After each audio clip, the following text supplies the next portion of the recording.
अपने बिजनेस की website, mobile application और डिजिटल मार्केटिंग के लिए कॉल करें 7800008920। नमस्कार दोस्तों, आप देख रहे हैं एनटीटीवी भारत। अभी हम खड़े हैं लखनऊ के कांग्रेस कार्यालय में, जहां पर कल जेपी नड्डा जी द्वारा दिए गए बयानबाजियों के बाद एक प्रेस कॉन्फ्रेंस आयोजित की गई थी।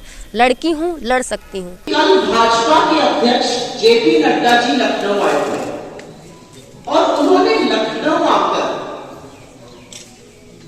लड़की हूं, लड़ सकती हूं जैसे सशक्त नारे सशक्त अभियान उत्तर प्रदेश की महिलाओं की आवाज का उपहास उड़ाया, उसकी अवहेलना करी। और वो पहले भाजपा के नेता नहीं है जिन्होंने ऐसा किया। सतत भाजपा की नेत्रियां, चाहे स्मृति ईरानी जी हो, चाहे अन्य लोग हो, सतत लड़की हूं, लड़ सकती हूं के विरोध में खड़े हैं। गीता यादव ने प्रधानमंत्री को काला झंडा दिखाया, उसके बाद वो पहले सपा में थी, अब उन्हें कांग्रेस में शामिल कर लिया गया। तो क्या आपको लगता है कि आप प्रियंका गांधी उनसे मिलने जाएंगी?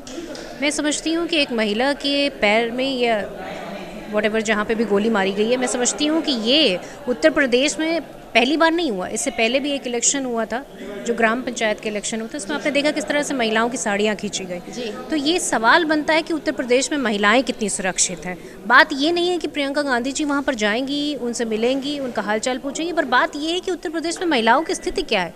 क्या एक झंडा दिखाना कोई इतना बड़ा अपराध है कि उसको गोली मार दी जाएगी?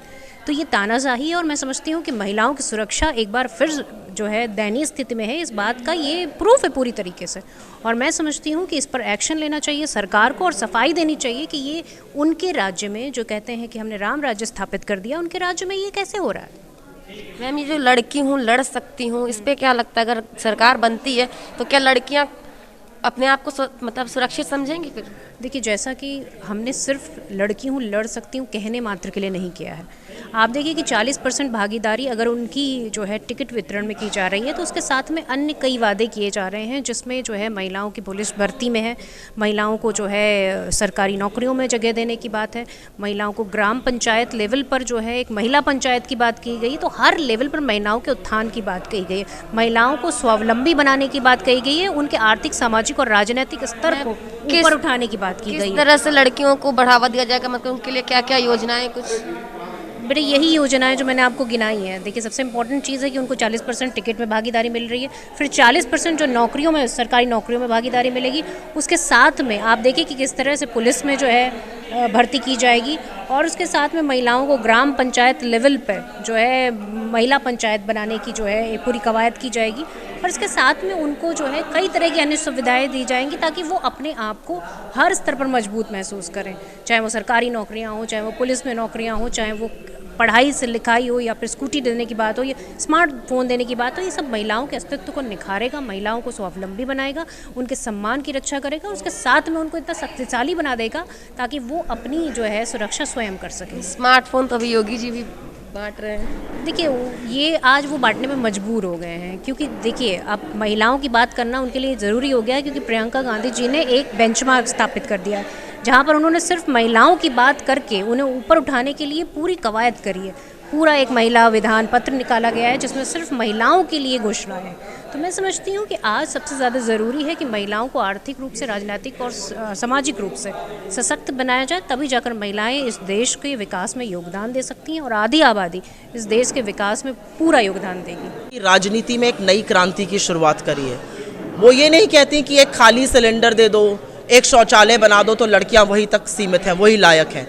वो कहती हैं कि 40% टिकट हम लड़कियों को देंगे। ठीक है, सब नहीं जीतेंगी, लेकिन वो नेता बनेंगी, वो सशक्त बनेंगी। हम कहते हैं 20 लाख सरकारी नौकरियों में हम 8 लाख सरकारी नौकरियां सिर्फ और सिर्फ लड़कियों से भरेंगे। हम कहते हैं प्रदेश का पुलिस बल 25% में लड़कियों की नियुक्तियां होनी चाहिए। इसमें क्या गलत है? हम स्वावलंबन की बात करते हैं, सम्मान की बात करते हैं, सेहत की बात करते हैं, सुरक्षा की बात करते हैं। वो क्या कहते हैं? एक शौचालय, एक गैस सिलेंडर। तो लड़की हूँ, लड़ सकती हूँ प्रियंका जी या सिर्फ कांग्रेस पार्टी की आवाज़ नहीं है, वो इस प्रदेश की लड़कियों की आवाज़ है, जो अन्याय ससक के अब नहीं सहना चाहती हैं, जो न्याय के लिए लड़ना चाहती हैं। आपको क्या लगता है मैम, जो ये लड़की हूँ, लड़ सकती हूँ पे से महिला या लड़कियों का कितना रिव्यू आना है, कैसे वोटिंग? मुझे लगता है लड़कियाँ बड़ी संख्या में हमारे साथ जुड़ रही हैं। हमारी चाहे रैलियाँ हो जहाँ पर लड़कियाँ आ रही हैं, चाहे शक्ति संवाद हो, चाहे मैराथन हो, लड़कियों को शायद उत्तर प्रदेश की पहली बार ये लग रहा है कि कोई हमारे बारे में, हमारे हक की, हमारी शिक्षा की, हमारी नौकरी की, हमारे रोजगार की बात कर रहा है। अभी तक वर्ग विशेष, जाति विशेष, धर्म विशेष, आप देश की आधी आबादी हैं, आपकी शक्ति को पहचानना जरूरी है। वो शक्ति प्रियंका गांधी जी ने जागरूक कर दी है और अब सबको न शक्ति को पहचानना पड़ रहा है। जैसा कि आपने अभी सुना कांग्रेस कार्यकर्ताओं का क्या कहना है जेपी नड्डा के बयान के बारे में, और उनका क्या कहना है कि अगर उनकी सरकार सत्ता में आती है तो लड़कियों को क्या क्या सुविधाएं मिलेंगी। हमारे साथ बने रहने के लिए बहुत बहुत धन्यवाद। कैमरा पर्सन श्रद्धा मिश्रा के साथ मैं श्वेता सिंह, NTTV भारत, लखनऊ। देश दुनिया की ताज़ा तरीन खबरों से रूबरू होने के लिए सब्सक्राइब कीजिए आपका अपना चैनल NTTV भारत।